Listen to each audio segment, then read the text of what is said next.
Hello everyone, welcome to our YouTube channel dream insight classes. आज English की हमारी जो क्लास है उसमें हम लेके आए हैं आपके लिए फर्स्ट टॉपिक। जो टॉपिक फर्स्ट है वो हम आज स्टार्ट करने वाले हैं। वो टॉपिक है हमारा टेंस।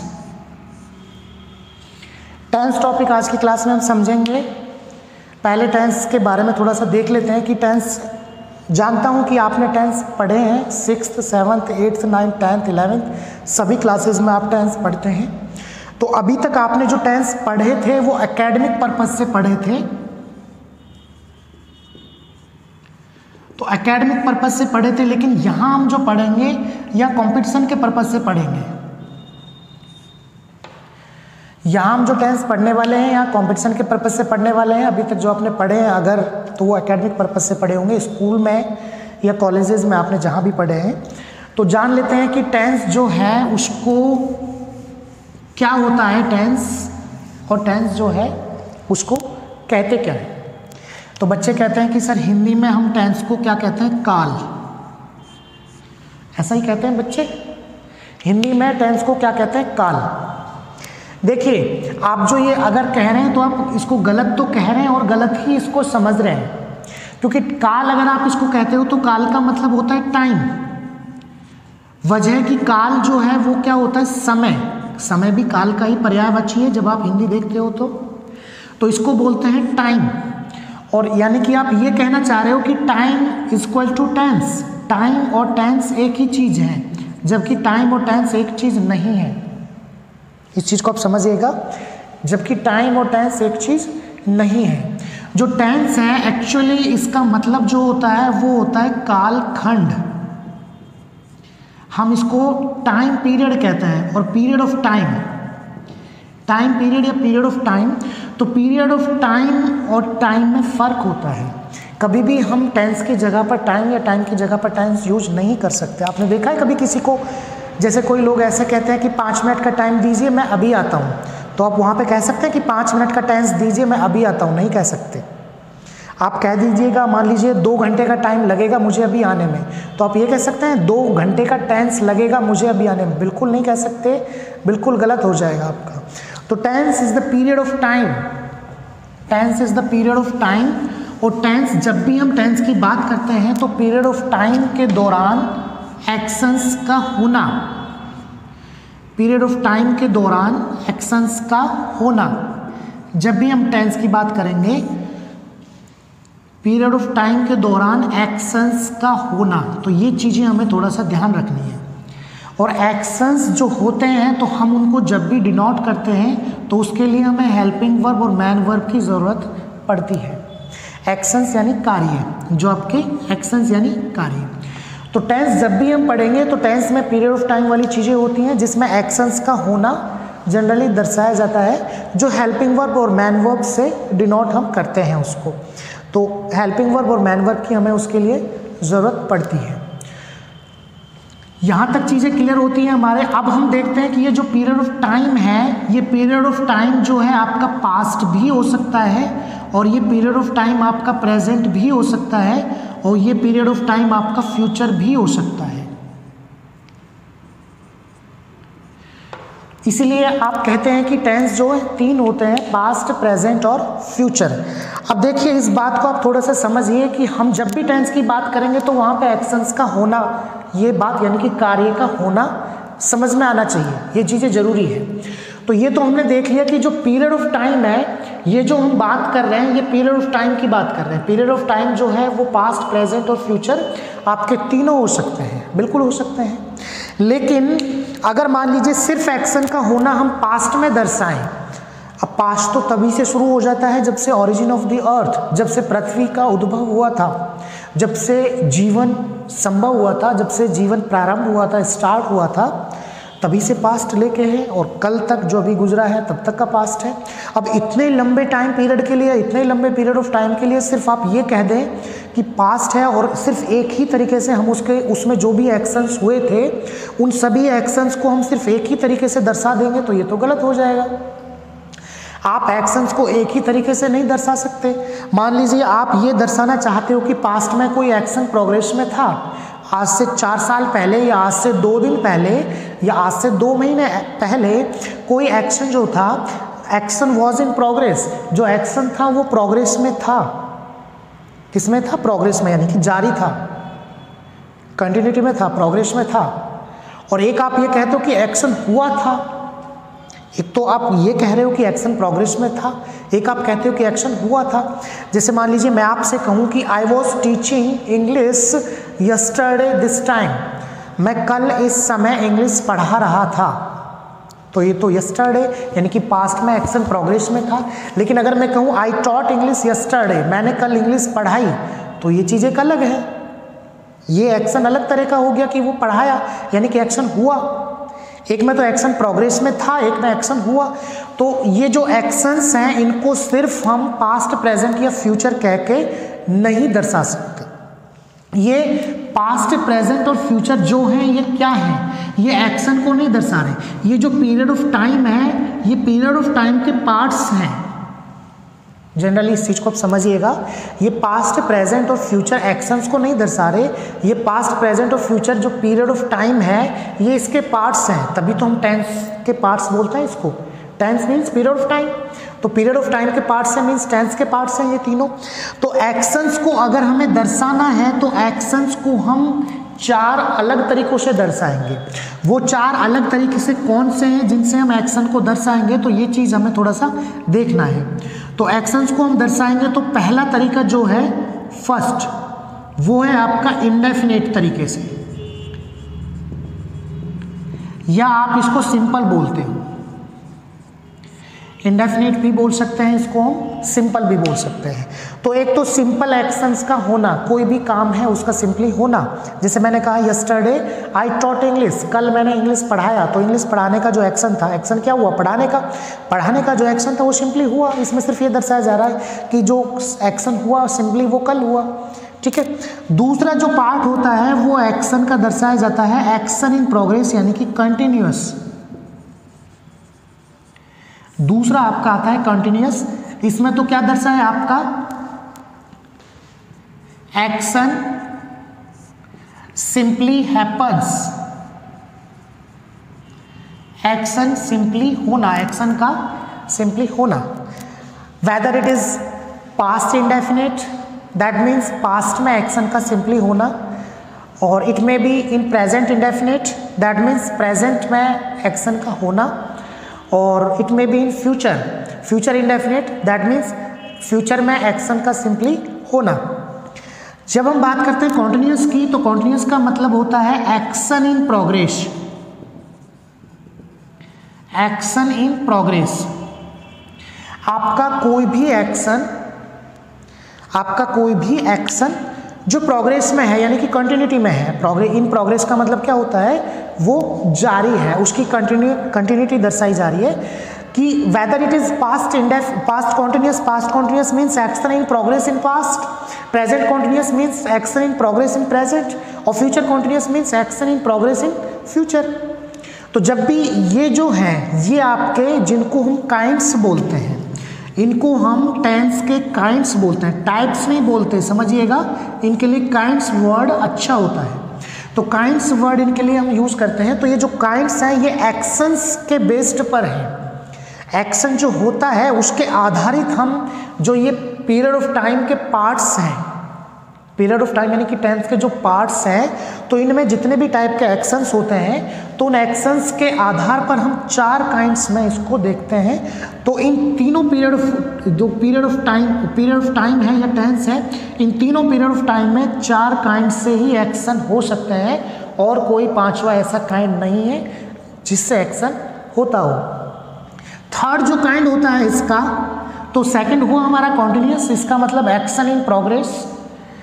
थर्ड जो काइंड है उसका होता है परफेक्ट, ये कंटिन्यू वर्ड से बना है, ये perfect.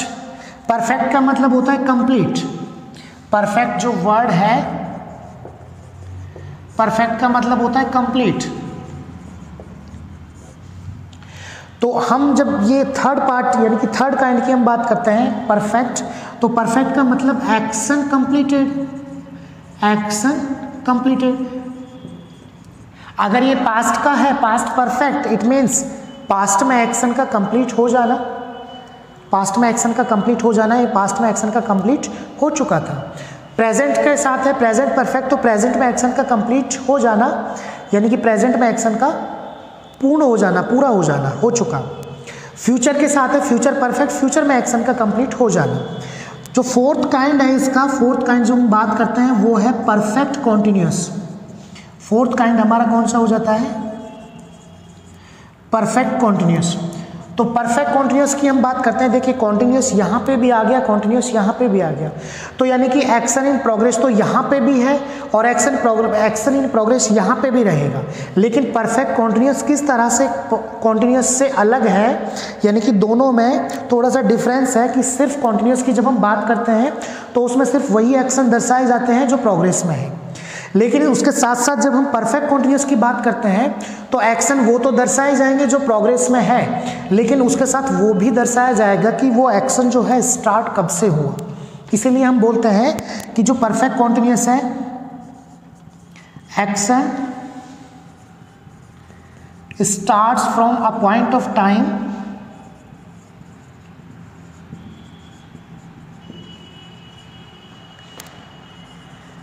but still in progress।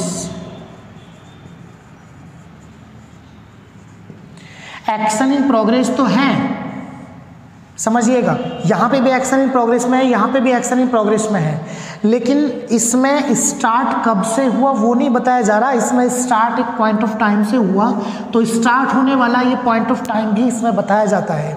और जो आपका ये पॉइंट ऑफ टाइम है, इट मे बी डेफिनेट और इट मे बी इनडेफिनेट। जो आपका पॉइंट ऑफ टाइम है जिसकी हम बात कर रहे हैं, तो इट मे बी डेफिनेट, ये डेफिनेट भी हो सकता है। डेफिनेट का मतलब आपका निश्चित होता है, तो अगर ये पॉइंट ऑफ टाइम डेफिनेट होगा, जिस पॉइंट ऑफ टाइम से एक्शन स्टार्ट हुआ है, तो वहाँ पे हम सिंस यूज करते हैं। अगर ये इनडेफिनेट होता है, पॉइंट ऑफ टाइम में भी इंडेफिनेट भी हो सकता है, तो अगर ये इंडेफिनेट होगा, तो इंडेफिनेट अगर है तो वहाँ को हम फॉर यूज करते हैं। इसीलिए परफेक्ट कॉन्टिन्यूस जो है उसमें सिंस और फॉर का यूज किया जाता है, क्योंकि पॉइंट ऑफ टाइम से पहले सिंस और फॉर आता है, और सिंस आता है डेफिनेट पॉइंट ऑफ टाइम से पहले और फॉर आता है इंडेफिनेट पॉइंट ऑफ टाइम से पहले। ये चीज़ें आपकी क्लियर होती है थोड़ा सा।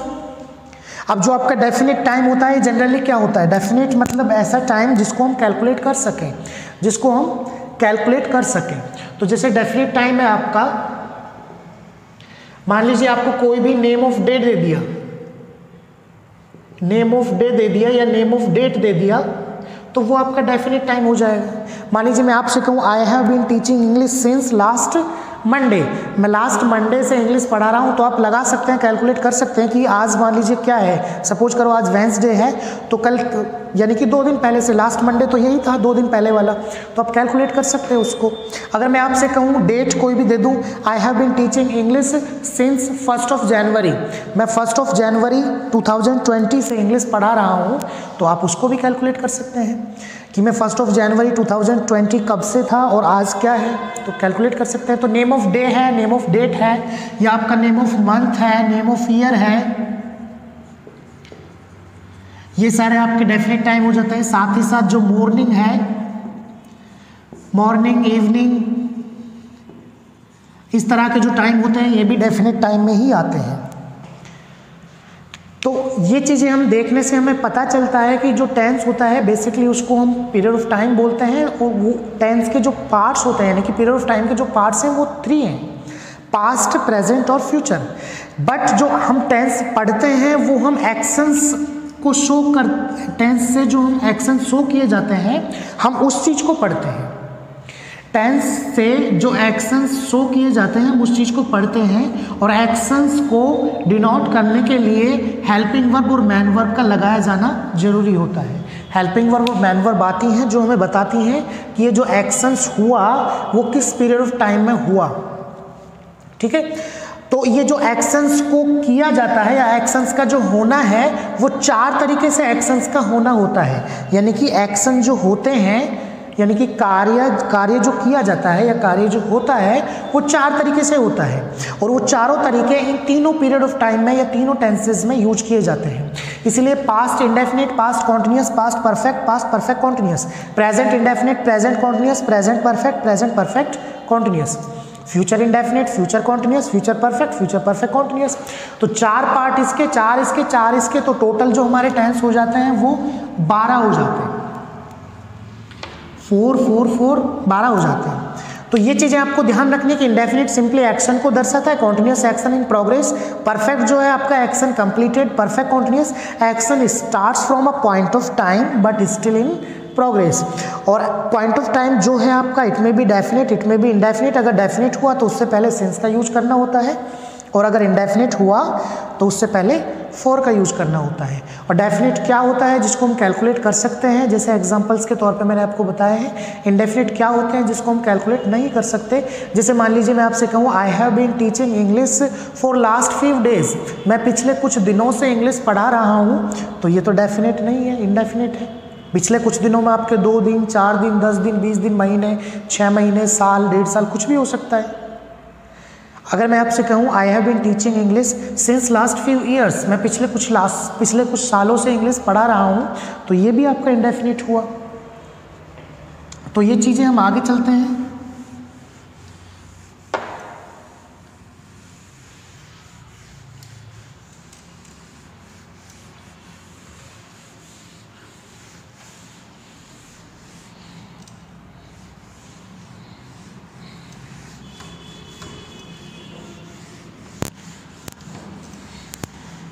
अब ध्यान दीजिएगा थोड़ा सा, पहले हम जो देखते हैं कि हमारा जो टॉपिक चल रहा है टेंस, ये कितना इम्पोर्टेंट, जो भी एग्जाम्स में उनमें टेंस से क्या क्या या किस किस टाइप के क्वेश्चंस पूछे जाते हैं। तो हम देखेंगे कि टेंस से देखिए कोई भी आपका एग्ज़ाम हो सकता है। सबसे पहले तो हम बात करते हैं कि एग्जाम्स में किस किस तरह के क्वेश्चंस एग्जामिनर आपसे पूछ सकता है।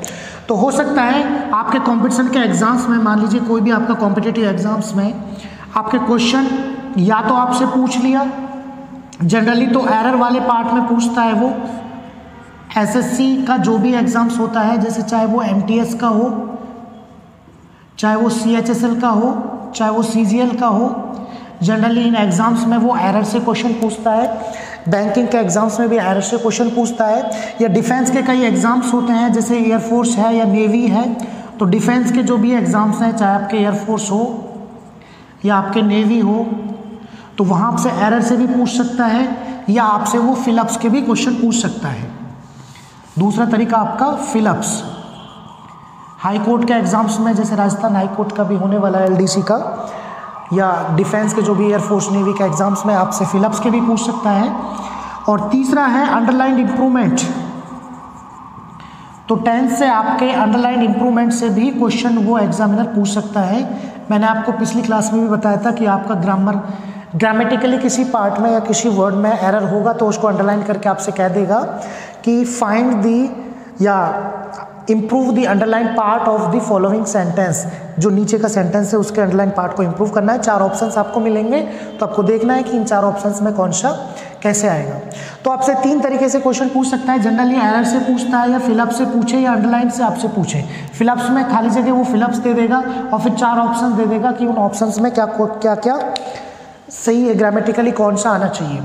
तो कोई भी आपका एग्जाम्स में हो, 3 तरीके ही होते हैं क्वेश्चन पूछने का। तो आपको ध्यान क्या रखना है कि अगर आपने उस सेंटेंस का, जो भी सेंटेंस आपको दिया गया है गिवन सेंटेंस, अगर उस गिवन सेंटेंस का टेंस आपको पता लग जाए कि ये किस टेंस का है, यानी कि जो पार्ट ऑफ टेंस है आपके काइंड्स ऑफ पास्ट, प्रेजेंट और फ्यूचर, तो हर एक टेंस में जो एक्शंस होते हैं वो 4 तरीके से मैंने आपको बता दिए थे। तो पास्ट के 4, प्रेजेंट के 4, फ्यूचर के 4, तो टोटल टेंस हम बोलते हैं कि 12 टोटल टेंस हैं। तो 12 हम टोटल टेंस मानते हैं। तो अगर आपको एग्जाम्स में जो गिवन सेंटेंस है, जो भी आपको दिया गया है, हम समझते हैं आपको करना क्या है कि जो गिवन सेंटेंस है, सबसे पहला स्टेप तो आपको क्या करना है, फर्स्ट स्टेप में आपको उसको रीड करना है केयरफुली। फर्स्ट स्टेप में क्या करना है आपको, रीड केयरफुली। जो भी आपका गिवन सेंटेंस है उसको ध्यानपूर्वक पढ़ना है।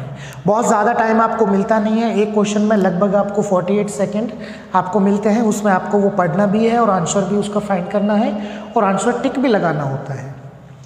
तो सबसे पहला काम आपको क्या करना है, गिवन सेंटेंस में आपको रीड केयरफुली, सबसे पहले उसको ध्यानपूर्वक पढ़ना है।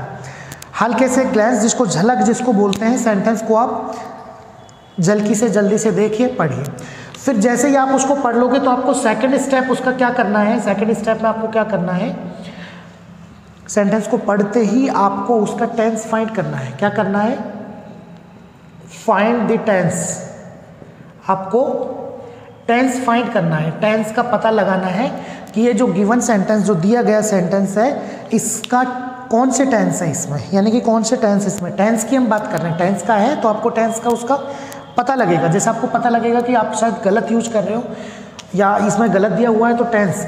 अब क्वेश्चन ये, जैसे ही आपको टेंस का पता लग जाता है तो इतना तो आप कर लोगे। थर्ड स्टेप आपका क्या होगा, जैसे ही आप देखोगे कि टेंस के अकॉर्डिंग इसमें हेल्पिंग वर्ब या मैन वर्ब नहीं दी हुई है, या टेंस के अकॉर्डिंग ये सेंटेंस जो है गलत है, अकॉर्डिंग टू सब्जेक्ट वर्ब नहीं दी हुई है, या अकॉर्डिंग टू टेंस इसमें वर्ब नहीं दी हुई है, तो आप उसको गलत समझ लीजिएगा। ठीक है। अब सवाल ये उठता है कि सर हम तीनों स्टेप कर लेंगे, ध्यान से उस सेंटेंस को पढ़ लेंगे और टेंस भी उसका आइडिया लगा लेंगे कि टेंस कौन सा आना चाहिए और उस टेंस के अकॉर्डिंग ग्रामेटिकली क्या वर्ब आनी चाहिए, क्या चीज़ें आनी चाहिए, तीनों चीज़ें।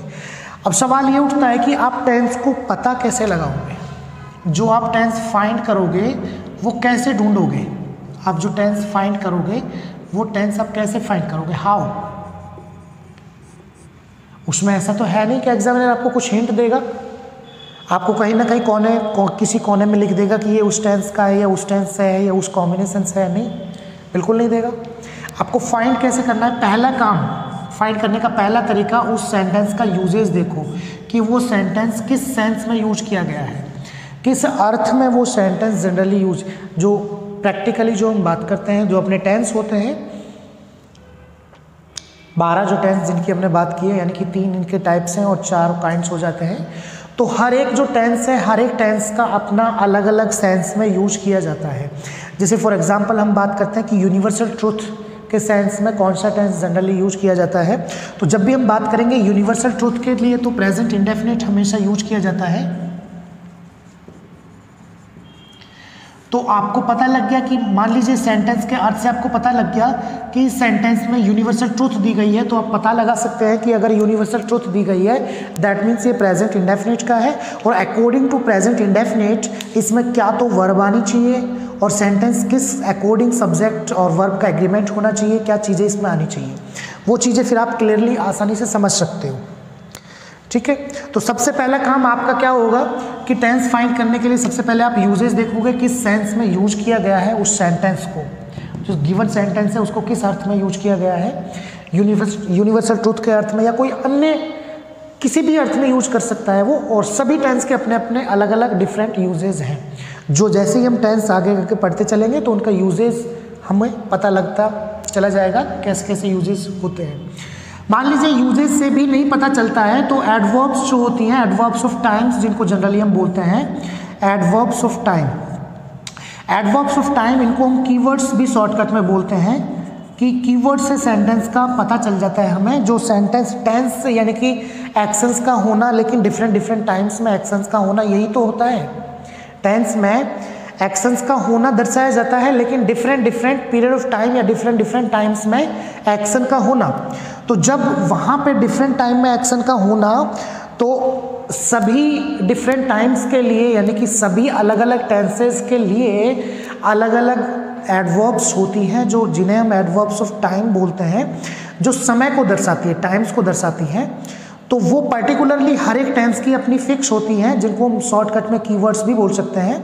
तो कीवर्ड्स भी एक आसान तरीका है जो हमें पहचान दिलाता है कि ये सेंटेंस किस पीरियड ऑफ टाइम या किस टेंस से रिलेट है। ठीक है। तो दूसरा तरीका हमारा हो जाता है एडवर्ब्स ऑफ टाइम या कीवर्ड से हम पहचान लेंगे कि ये सेंटेंस किस टेंस का है, जो 12 के 12 टेंस है। एक बार हमें टेंस पता लग गया तो फिर उसके अकॉर्डिंग हम उसमें सब्जेक्ट वर्ब का एग्रीमेंट या वर्ब का यूज क्या होना चाहिए वो सारी चीज़ें पता लगा लेते हैं। मान लीजिए ऐसा हो कि एग्जामिनर आपको इस टाइप से क्वेश्चन दे दे कि ना तो आपको यूजेस से पता चल रहा ना ही आपको जो एडवर्ब ऑफ टाइम या कीवर्ड्स हैं, कीवर्ड से भी आपको पता नहीं चल रहा कि सेंटेंस का टेंस कौन सा है। सेंटेंस थोड़ा बड़ा भी हो सकता है sentence more than one clauses से बना हो, कोई भी सेंटेंस एक से ज़्यादा क्लोजेज उसमें जुड़ी हो, मान लीजिए 2 क्लोजेज उसमें जुड़ी हैं या 2 वाक्य जिनको क्लोजेज वाक्यांश या उपवाक्य जो हम बोलते हैं, तो ऐसा भी हो सकता है। तो उस कंडीशन में तो आपका तीसरा जो तरीका हमारा होता है वो होता है कि कॉम्बिनेशन से हमें पता चलता है। कॉम्बिनेशन मीन्स जोड़ा होता है, पेयर होता है, या किस किस तरह से 2 टेंस आपस में जोड़ा बनाते हैं, वो चीज़ें हम कॉम्बिनेशन में देखते हैं। जैसे मान लीजिए फ्यूचर इंडेफिनिट और प्रेजेंट इंडेफिनिट एक दूसरे के साथ कॉम्बिनेशन बनाते हैं। जैसे हमने यहाँ पे एग्जांपल लिया, if he works hard he will pass the exam. हमारा यहाँ पे सेंटेंस है इफ़ ही वर्क्स हार्ड, तो यहाँ पे कॉम्बिनेशन बनता है जो if he will pass the exam, ये आपकी मेन क्लोज हो जाती है। तो यहाँ पे मेन क्लोज और सबऑर्डिनेट क्लोज, ये आपकी सबऑर्डिनेट क्लोज हो जाती है। तो मेन क्लोज और सबऑर्डिनेट क्लोज का कॉम्बिनेशन बनता है, इस सबऑर्डिनेट क्लोज को इफ क्लोज भी हम बोल सकते हैं। तो यहाँ पे एक कॉम्बिनेशन बनता है कि यदि आपकी मेन क्लोज में फ्यूचर इंडेफिनिट दिया गया है तो उसके पेयर वाली जो सबऑर्डिनेट क्लोज होगी, सबऑर्डिनेट क्लोज में डेफिनेटली प्रेजेंट इंडेफिनिट होगा। यदि आपकी मेन क्लोज में फ्यूचर इंडेफिनिट दिया गया है तो उसके सबऑर्डिनेट जो क्लोज होगी उसमें डेफिनेटली प्रेजेंट इंडेफिनिट होगा, ये आपको ध्यान रखना है। यानी कि ये पेयर है, या सबऑर्डिनेट में प्रेजेंट इंडेफिनिट तो उसके साथ वाली मेन क्लोज में फ्यूचर इंडेफिनिट। अब ये सेंटेंस में से आपसे एरर करके ही पूछ ले, यहाँ पे आपको वर्कड दे दे, जो वर्क दे, यहाँ पे क्या था हमारा वर्क्स था, तो ये बिल्कुल सही है। मेन क्लोज हमारी फ्यूचर इंडेफिनिट है तो इसलिए सबऑर्डिनेट प्रेजेंट इंडेफिनिट में हो गई। मान लीजिए यहाँ आपसे एरर दे दे या फिलअप्स दे दे, वो आपसे ये पूछ ले कि भाई इस खाली जगह में क्या आना चाहिए, यहाँ आपको ऑप्शन दे दे कि इस खाली जगह में वर्क है, A option, B option worked है, सी ऑप्शन वर्क्स है और डी ऑप्शन विल वर्क है। तो इस फिलअप्स में क्या हमारा आंसर होगा, ठीक है। तो आप देख लोगे मेन क्लोज जो कंप्लीट है वो आपकी फ्यूचर इंडेफिनिट में है। तो जैसा कि हम पढ़ेंगे आगे, अभी तो सिर्फ आपको थोड़ा सा बताया कि इनका कॉम्बिनेशन होता है मेन और subordinate, future indefinite, present indefinite.